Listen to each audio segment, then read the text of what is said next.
क्या है? त्रिभुज।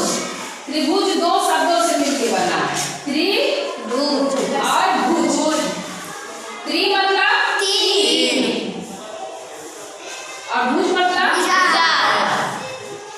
तो जैसे इसके नाम से तो आप लोगों को क्लियर हो गया होगा। हम आज ऐसी आकृति के बारे में पढ़ेंगे जिसमें क्या हो, तीन भुजाएं। लेकिन जब हम गणित पढ़ते हैं, गणित के टर्म में ये भुजा को हम क्या बोलते हैं? रेखाखंड। और ये जो तीन है वो तीन ही रहेगा। यानी त्रिभुज क्या हुआ? त्रिभुज तीन सरल रेखाखंडों से घिरी एक बंद आकृति है। तीन सरल रेखाखंडों से घिरी बंद आकृति को त्रिभुज कहते हैं। त्रिभुज की परिभाषा, तीन सरल रेखाखंडों से घिरी बंद आकृति को, इसलिए ये भी तो तीन रेखाखंड है। क्या ये त्रिभुज है? तो शर्त क्या है कि होने को तो तीन रेखाखंड हो, लेकिन तीनों क्या हो? बंद हो। आकृति जो बने वो क्या हो? बंद हो। यानी तीन सरल रेखाखंडों से घिरी बंद आकृति को क्या कहते हैं? त्रिभुज। अब इसमें आप लोग देखिए रेखाखंड आपको दिख रहा होगा। क्या क्या रेखाखंड है?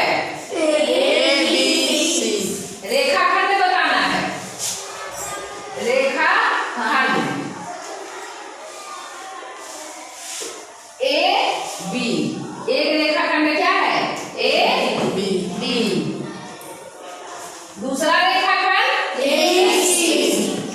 तीसरा रेखाखंड BC। अब एक चीज आप और ध्यान दीजिए, ये जिस तरह रेखाखंड आप लोग, ये तो आप जान गए कि तीन सरल रेखाखंडों से घिरी बंद आकृति को त्रिभुज कहते हैं। तीन रेखाखंड कौन कौन से हैं? AB, BC और AC। जान गए ना? अब आप जब देख रहे हो जब तीनों तीन बिंदु पर एक दूसरे से मिल रहे हैं ना, जब आकृति बंद हो रही है तो जहां बंद हो रही है उसको क्या बोलते हैं? शीर्ष। क्या बोलते हैं? शीर्ष। यानी किसी त्रिभुज में कितने शीर्ष होते हैं? शीर्ष की संख्या क्या होगी? तीन। क्या क्या? एक शीर्ष A होगा, एक शीर्ष B और एक शीर्ष C। यानी अभी तक आपको क्या चीज पता चला त्रिभुज के लिए? कि एक ऐसी ज्यामितीय आकृति जिसके पास तीन रेखाखंड है, तीन भुजाएं हैं, तीन रेखाखंड है और क्या है? तीन शीर्ष है। अब हम लोग कोण पढ़े थे, तो हम लोग कोण में एक चीज पढ़े थे कि दो रेखाखंड या दो रेखाएं जब किसी बिंदु पर मिलती हैं तो उनके बीच के झुकाव को क्या कहते हैं? कोण कहते हैं। जब किसी बिंदु पर दो रेखाखंड, दो किरणें या दो रेखाएं एक दूसरे को काटती हैं, प्रक्षेपित करती हैं, मिलती हैं, तो उनके बीच के झुकाव को क्या कहते हैं? कोण कहते हैं। तो यहाँ पर भी तो दो रेखाखंड मिल रहे हैं, यानी ये शीर्ष A पर AB और AC रेखाखंड मिल रहे हैं ना, यानी यहाँ पर भी एक क्या बनेगा? कोण बनेगा ना। ये कोण कहाँ बनेगा? यहाँ। ये कोण कहाँ बनेगा? यहाँ। यानी एक त्रिभुज में तीन रेखाखंड होंगे, तीन शीर्ष होंगे और तीन ही क्या होंगे? कोण होंगे। क्या क्या होंगे? तीन भुजाएं यानी तीन रेखाखंड, तीन शीर्ष और तीन कोण। कोण क्या क्या होंगे? कोण होगा, एक कोण A है तो इसको क्या लिखोगे? कोण BAC। जो बीच वाला होता है वही कोण होता है ना। दूसरा कोण क्या होगा? कोण ABC। और तीसरा कोण क्या होगा? BCA।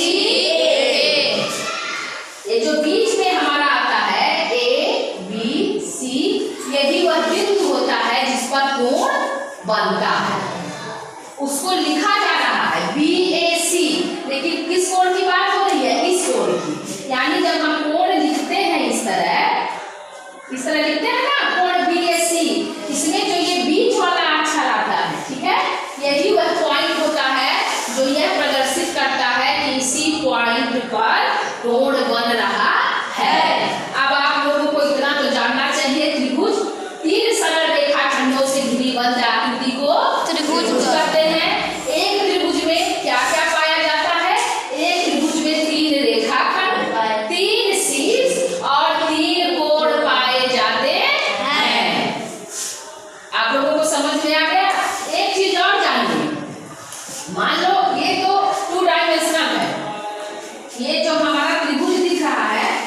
ये हम इस तरह पेज पे खींचे हैं ये, लेकिन त्रिभुजाकार क्या होता है?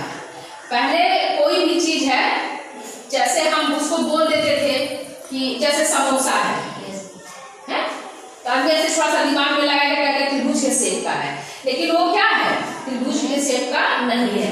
यानी एक चीज आप यह जानिए कि 3 सरल रेखा खंडों से घिरी आकृति को त्रिभुज कहते हैं, और उस क्षेत्र को, ये क्षेत्र को त्रिभुजाकार क्षेत्र कहते हैं।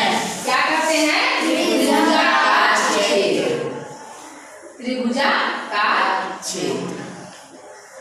ठीक है, ठीक है। त्रिभुज, ट्रायंगल, त्रिभुज का मतलब त्रिभुज की परिभाषा देना हो तो 3 सरल रेखाखंडों से घिरी बंद आकृति को त्रिभुज कहते हैं। त्रिभुज में 3 शीर्ष, 3 रेखाखंड और 3 कोण पाए जाते हैं। वो क्षेत्र जो 3 रेखाखंडों से घिरा होता है उसको क्या बोलते हैं? त्रिभुजाकार क्षेत्र। ठीक है, आप लोग समझ में आए?